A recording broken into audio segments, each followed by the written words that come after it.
guess for all of you guys, how would you describe the locker room on Friday after practice? Go ahead. That's gonna be ready to roll, excited for, what's coming. Miles, Coach just talked about you being one of those guys that will be the leader on the offensive side. How do you rally the team, in moments like this? Because obviously it's a different situation than most people have dealt with. How do you, continue to take a step in your leadership development?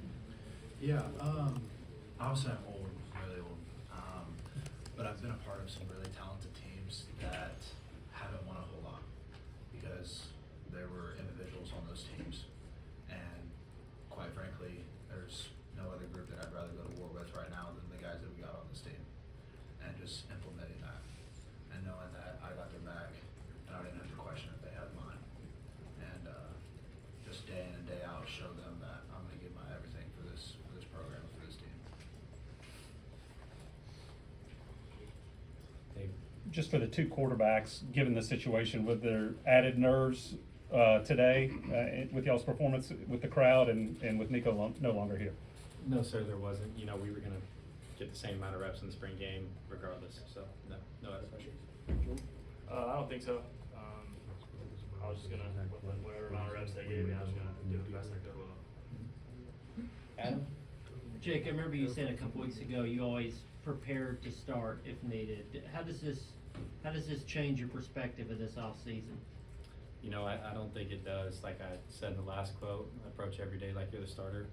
Keep working hard, just try to be the best version of yourself. Paige? Jake, maybe how has that mindset prepared you for this moment to continue to be the leader, especially in the quarterback room, but now on offense? Yeah, no, I think it prepared me really well. Coach Halsey, Coach Jared, Coach Landry, they do a great job of, keeping me prepared. Any advice I can get, I go to them. So they've done a really good job. Trey? Miles, when you look at the program overall, somebody that's been around college football for a while, when you look at the transfer portal and you look at where we're at with contract negotiations and NIL and whatnot, but as a group, as a team, you come off the practice field on Friday, and I'm sure there's conversation between y'all, where's the quarterback and whatnot. How does it not let an older player like you phase you, first off, and then, what is the message to your teammates that might come to you for advice in this type of situation? Yeah,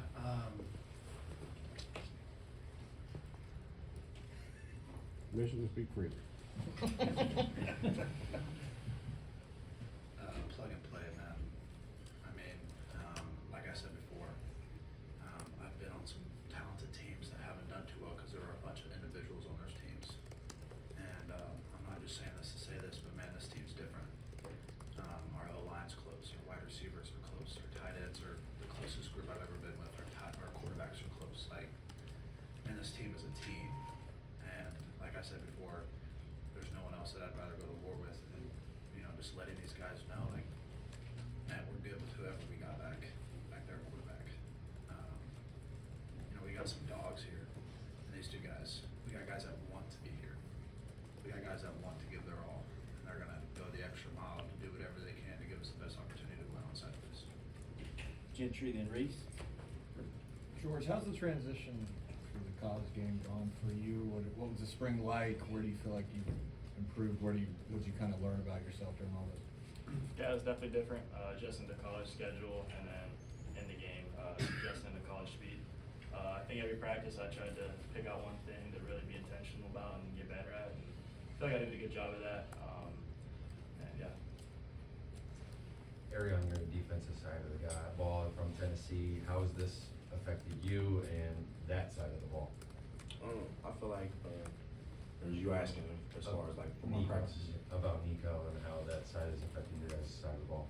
I mean, at the end of the day, I feel like we have two individuals here who can sling the ball, that can manage games very well and play at a very high level, and that have really high ceilings that they can play at. We don't really go into the specifics of details like that, but with an individual like that, you wish him the best of luck wherever he goes. That's my brother forever. But at the end of the day, it's next man up mentality, and I feel like whoever steps in that position is going to be able to go out and ball out. And that I do my due diligence as a leader not only on this team, but as on defense, to make sure those two are well off prepared to go out there and play on Saturdays, and we'll make sure that we do that. Austin and Riley. Both quarterbacks, like, to go to a quarterback dinner Thursday night, he's there, and Friday morning he's not there. What's your thinking? And I got two questions. How much do you see in George of yourself from a year ago when it comes to like the breaking down mechanics, changing a lot of different things in his game, and just kind of having his head spin? Do you see a lot of, you know, you and him from 1 year ago? Do you want me to answer? Go ahead, yeah. The first one? Yeah, The second yeah, one? I know, I'll throw a lot at No, you. that was good.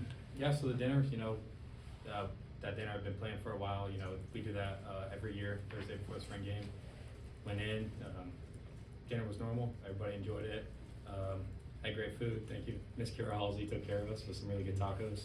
And then as far as George, man, played really, really well today. He's done a really good job all spring. He's like a sponge. Anything he can learn, he can learn. He's always up in the quarterback room watching film. So yeah, he's done a really good job.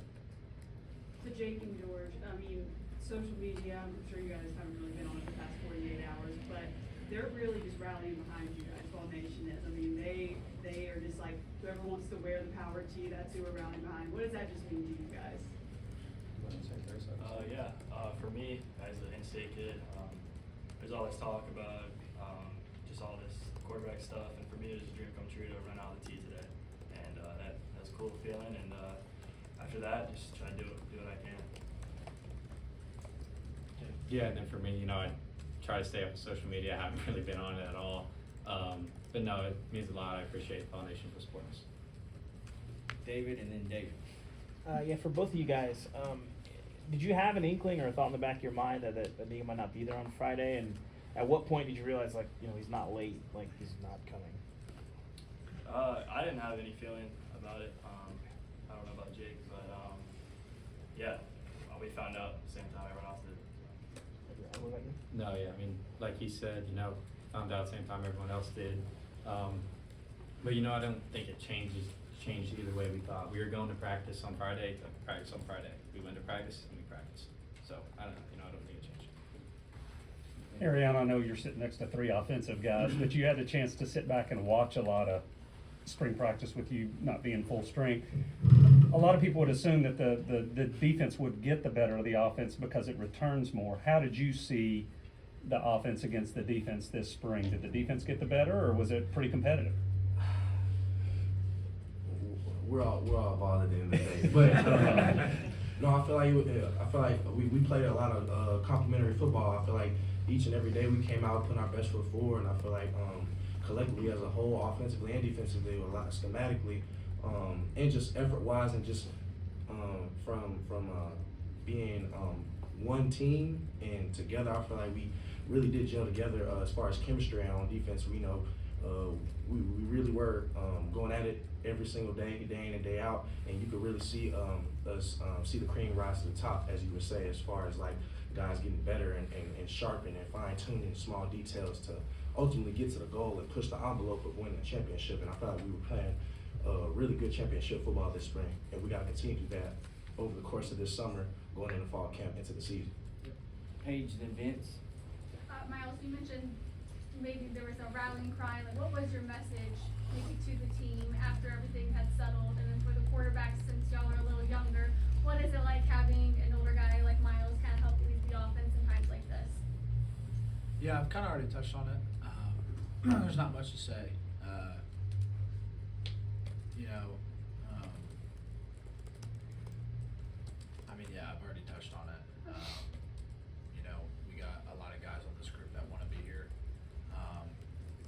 And, you know, this team is a team. And I think, I mean, this just makes me even more excited. I mean, this just makes me knowing what's going to come as far as how we need to rally together now, even more than ever. And that's what that's what sports are all about. It's about teams coming together. And you know what? I mean, you know, we don't have any individuals on this team. And I'm just glad, I'm happy for the future of this team, and I'm excited. Yeah, and the second part of that question, I came in at the same time as him last year when he transferred. So, you know, our relationship's really good. I see him as a big brother. He's been really good to me. But, you know, it's also a relationship where we can push each other in the weight room, whatever that is. So, you know, just knowing guys like Miles, you know, have our back it means a lot. Miles, if you can shed some light and opinion on that tight end room. Jack had 3 TDs today, and what did you see from that group throughout spring when we heard that you were kind of Coach Kitselman throughout the spring? Yeah, just trying to pour everything into them. You know, college has gone by fast, and I'm the old guy in the room now, and that's unfortunate. But you know, I want to pour everything I have into those young guys. I want to see them strive better than I have. It's like being a dad, and so just everything that I can give them, any sort of knowledge that I can give them, just to give them an advantage, because we're going to need those guys this fall. You know, Coach Hype touches on it all the time. There's no time to be young. But man, those guys are making strides, and you know, they take coaching really well. So yeah, I'm just really excited to get back out there with them. Ryan and Wes. Miles, just where are you with the injury right now? How confident are you that you'll be ready for the start of the season? How are you kind of approaching that? Yeah, I mean, just approaching it day by day. Feeling really good. You know, I'm super confident that I'll be back as soon as I can be back. So yeah, just feeling good about it. Miles, I guess there's no part of this that isn't, I guess, at least a little bit weird, but as soon as you realized what all was going on Friday, you said it yourself, you're the old guy around now. Did you immediately click into gear, like, I have to do something about this, I gotta address this, I gotta make sure this doesn't get weird? Yeah, I mean, I definitely wanted to talk to some of the guys on the team about how they felt about it, and just make sure that we're all on the same page. You know, talk to a couple other leaders on the team and making sure that we're all on the same page. But man, I loved walking out on practice on Friday, and I kind of like just gaze around and see if anybody's like freaking out or gossiping over in the corner, and like nobody skipped a beat. And I love seeing that. You know, it's plug and play. But yeah, I mean, I knew something needed to be said. There's a lot of times in our lives where we know that something needs to be said, and it's our duty as leaders to speak up and lead your team in the right direction. Make sure that everybody's on the same page. Last 2, Trade and Austin. Yeah, I think I'm good now. Thank you. Okay. For all you guys, you believe it's guys. Sometimes you can have a chain reaction to something like this. How much of it do you turn into, like you were when you went through the recruiting process and you were trying to recruit other guys to join you, just recruit, just, hey, we need you here. Like you're talking to the receivers, making sure everybody's good, mind's right, all that type of stuff in terms of kind of where they see this thing going. Well, I feel like you're saying, like keep the guys here. And Yeah, I mean, I feel like the guys who want to be here are the guys who want to be here, and I feel like us as a culture that we built, me, Miles, and a few of the other guys, like the culture that we built here is really, really strong. It's like close, tight knit. You know, a bond is unbreakable between brother to brother. It doesn't mean if I'm a linebacker and he's a tight end. If he's a quarterback and he's a quarterback and I'm a linebacker, it doesn't matter. You know, all of us together as one. I feel like we're unbreakable, and I feel like in situations like this is just a true testimony of who we are as people and as a team. You know, and I just feel like as long as we rally around these young guys and get them better day in and day out, and just continue to rise, I feel like we'll be just fine because we got the guys. We're all we got, and we all we need.